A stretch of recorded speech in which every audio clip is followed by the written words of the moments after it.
谢谢哦。赞嘞赞嘞！来，对立委展现爱心。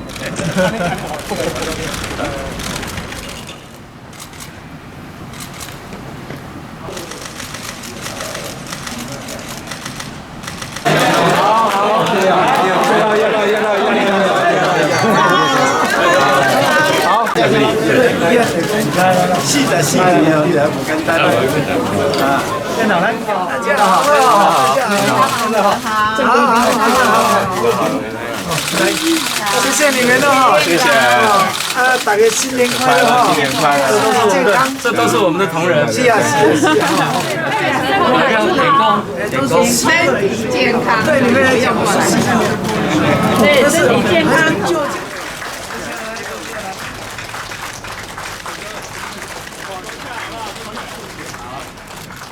今天是最后巡礼，根本唔敢离开，会不会有点？唔敢嘛是爱离开，虽然依依不舍，但是呢人行的路就是一层山哈，我该行的路已经有一个完美的结局。市长，这有没有你最怀念的地方，或最可能离开立法院还会最想念的人？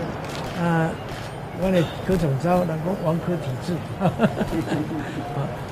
这个柯总召因为我想未来也是会做宗教，他艺术的娴熟，还有用心的这个投入呢，这实在是使立法院的艺术运作能够很顺畅。大家共同怀念的一个所在，就是我的理法厅。哦，你最想念立法厅45年来拢伫遮做理法，过去老院长，少年院长，请了一委员，拢嘛在先谈。还有警车开道，蹲地哦！你来看那个烟头无？你中秋请假亲子。到王院长说他离开立法院之后会最想念的人是谁？他先讲林志嘉，又称赞你。我一定会非常想念王院长，我绝对会非常想念王院长。王院长17年立委院长，市长很多国家政策的一些法案，他是影响度是非常高的。立法院少，他是缺少一个味道。